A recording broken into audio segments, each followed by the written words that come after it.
अयोध्येमध्ये आज राम मंदिरावर पंतप्रधान मोदींच्या हस्ते ध्वजारोहणाला सरसंघचालक मोहन भागवत यांच्यासह देशभरातील 8,000 विशेष पाहुण्यांना निमंत्रण. दुपारी 12 ते 12:30 या मुहूर्तावर ध्वज फडकवला जाणार. राम मंदिराचं काम पूर्ण झाल्यामुळे भाजपचं आज घर घर राम अभियान. मुख्यमंत्री फडणवीसांकडून प्रत्येक घरावर भगवा ध्वज फडकवण्याचं आवाहन. आज पंतप्रधान मोदींच्या उपस्थितीमध्ये अयोध्येमध्ये ध्वजारोहण कार्यक्रम.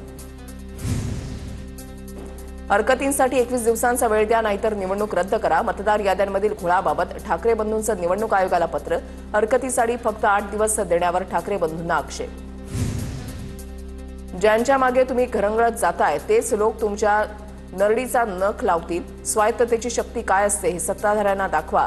राज ठाकरे उद्धव ठाकरेंचं निवडणूक आयोगाला पत्र. मुख्यमंत्र्यांकडून राहुल गांधींवर डेलीलू म्हणत टीका. जेन्सींच्या शब्दांचा उच्चार. महापालिका निवडणुकीच्या पार्श्वभूमीवर मुंबईतल्या 100हून अधिक कॉलेजच्या युवकांशी फडणवीसांचा संवाद. काँग्रेस प्रदेशाध्यक्ष हर्षवर्धन सपकाळ यांचा ट्विटद्वारे फडणवीसांवर पलटवार. एखाद्या व्यक्तीचा इतकाही द्वेष नको की सारखी तीच व्यक्ती दिसावी.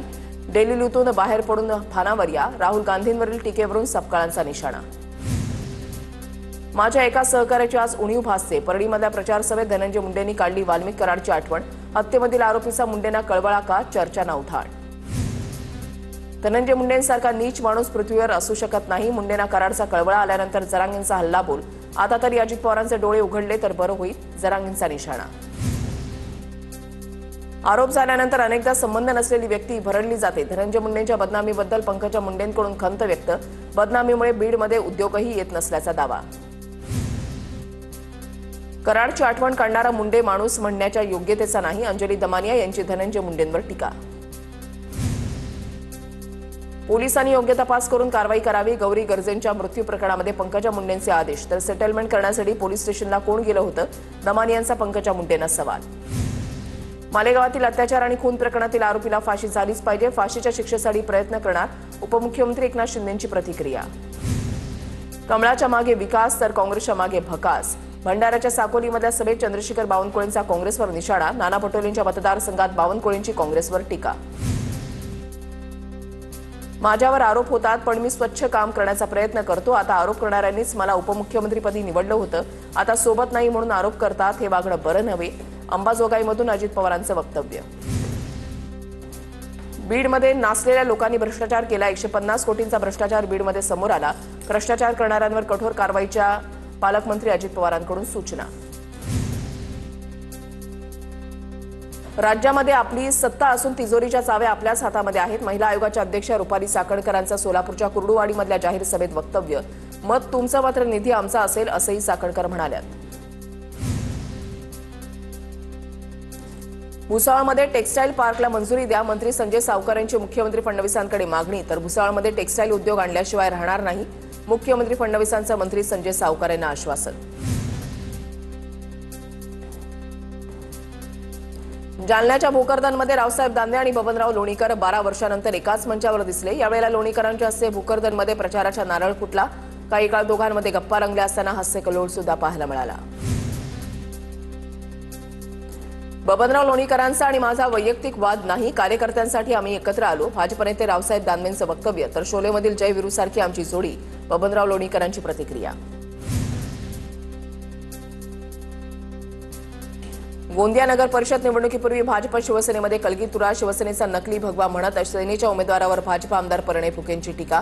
तर शिवसेनेमुळे भाजपचा उमेदवार विधानसभेत निवडून आला. जिल्हाप्रमुख रुपेश कुथेंचं प्रत्युत्तर.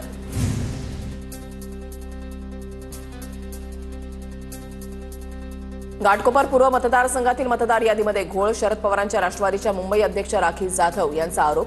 वॉर्डामधील मतदारसंख्या 45,000वरून 62,000वर गेली. राखी जाधवांचा आरोप. महाविकास आघाडीचे नेत्यांनी पुणे महानगरपालिकेचे अतिरिक्त आयुक्त ओमप्रकाश दिवटे यांची भेट घेतली. पुणे शहरातील निवडणुकीच्या विषयांवर बैठकीमध्ये चर्चा. मतदार याद्यांसंदर्भातही अतिरिक्त आयुक्तांशी चर्चा. विधानसभेला विरोधात काम करणाऱ्यांचा सत्यानाश होईल. धडा शिकवण्यासाठी मी हरिहरेश्वरमध्ये नवसच करतो. मंत्री गोगावलेंची प्रतिक्रिया. नांदेडमध्ये अशोक चव्हाण आणि प्रताप पाटील चिखलीकरांमध्ये वार पलटवार. बाप एका पक्षात पोरगी दुसऱ्या पक्षात अशी टीका अशोक चव्हाणांनी प्रतापराव पाटील चिखलीकरांवर केली आहे. तर अशोक चव्हाणांनी हे आदर्श उद्योग थांबावेत असं म्हणत प्रणिता चिखलीकरांनी अशोक चव्हाणांवर पलटवार केलाय.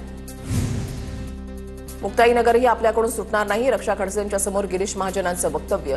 आपण जेवढं सांगितलं त्यापेक्षा जास्त नगरसेवक निवडून आणतो, मंत्री गिरीश महाजनांचा दावा.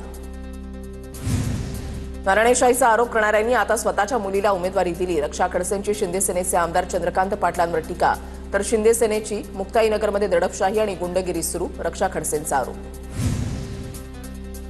यवतमाळमध्ये भाजपच्या 7 माजी नगरसेवकांच्या पाठोपाठ आता भाजप जिल्हा उपाध्यक्ष कुणाल चोरडिया यांनीही भाजपला ठोकलं रामराम. पक्षामध्ये स्थानिक पातळीवर अन्याय होतो, कुणाल चोरडियांचा आरोप. रायगडच्या उरण नगर परिषदेच्या निवडणुकीसाठी बाहेरून मतदार आणले जात आहेत. महाविकास आघाडीचे उमेदवार भावना घाणेकर यांचा सत्ताधारी महायुतीवर आरोप. बोगस मतदार मतदानाला आले तर जशास तसं उत्तर देणार, भावना घाणेकर यांचा इशारा. सातारा नगर परिषद निवडणुकीमध्ये भाजपनं युती धर्म पाळला नाही, तर आम्ही सुद्धा युती धर्म पाळायला बांधील नाहीत. शिंदे गटाचे सातारा जिल्हा प्रमुख रणजित भोसलेंचा भाजपला इशारा. बाबांच्या कडेवर बसून काकांच्या आशीर्वादानं रोहित आमदार झाले. 1000 मतांनी निवडून आलेला मला अक्कल शिकवतोय. मंत्री गिरीश महाजनांचे आमदार रोहित पवारांवर बोचरी टीका. आम्ही नशीबवान आहोत, आम्हाला शरद पवारांसारखे आजोबा लाभले. गिरीश महाजनांच्या टीकेला रोहित पवारांचं ट्विट करत उत्तर. तुमच्या 10 खात्यांच्या मंत्र्याला 2019 मध्ये 40,000 मतांनी लोळवलं. महाजनांच्या टीकेला रोहित पवारांचं उत्तर. सत्तेमध्ये वाटा देऊ, पण संघटनेमध्ये अजिबात वाटा देणार नाही. भाजप आमदार संभाजीराव पाटील निलंगेकरांचं विधान. एकही जागा भाजप व्यतिरिक्त कुणाला देणार नाही, निलंगेकरांचं वक्तव्य. सोलापूरच्या करमाळ्यामध्ये माजी मंत्री महादेव जानकरांकडून राष्ट्रीय समाज पक्षाचा प्रचाराचा शुभारंभ. नागनाथ मंदिरामध्ये नारळ फोडून प्रचाराचा शुभारंभ. कागल नगरपालिकेसाठी 28 किंवा 29 नोव्हेंबरला एकनाथ शिंदेंच्या जाहीर सभेची शक्यता. काडगे मुश्रीफांच्या आघाडी विरोधात शिंदे गट निवडणूक रिंगणात. बहुचर्चित अनगर नगरपंचायत निवडणुकीसंदर्भात आज सुनावणी होणार. राष्ट्रवादीच्या उमेदवार उज्ज्वला थिटे यांचा नगराध्यक्षपदाचा उमेदवारी अर्ज बाद झाल्यानं कोर्टामध्ये धाव. आज प्रकरणाची सुनावणी, तर उद्या निर्णय येण्याची शक्यता. लातूरच्या रेणापूरमध्ये ठाकरेंच्या शिवसेनेच्या 16 पैकी 11 उमेदवारांची निवडणुकीमधून माघार. पक्षातूनच सहकार्य मिळत नसल्यानं उमेदवारांची माघार. हिंदू मुस्लिम असं ध्रुवीकरण करण्याचा भाजपकडून प्रयत्न. काँग्रेसचे मुख्य प्रवक्ते सचिन सावंत यांचा आरोप. तर मुस्लिमांना बांगलादेशी रोहिंग्या अशी संज्ञा वापरणं संतापजनक. मंगलप्रभात लोढा या षडयंत्राचे जनक सचिन सावंत यांची टीका. सध्याचं रिटायर होणार नाही, अजून बरंच काम बाकी आहे. जेव्हा रिटायर होईल तेव्हा चांगली पिढी घडवल्याचं लोक म्हणतील, मंत्री पंकजा मुंडेंचं वक्तव्य. चुकीच्या पद्धतीने उद्घाटन करून शिवरायांचा अपमान कोणी करू नये. परिवहन मंत्री प्रताप सरनाईकांची अमित ठाकरेंवर टीका. नवी मुंबईच्या नेरूळमध्ये अमित ठाकरेंनी शिवरायांच्या पुतळ्याचं उद्घाटन केलं होतं, यावरती सरनाईकांनी केली आहे टीका.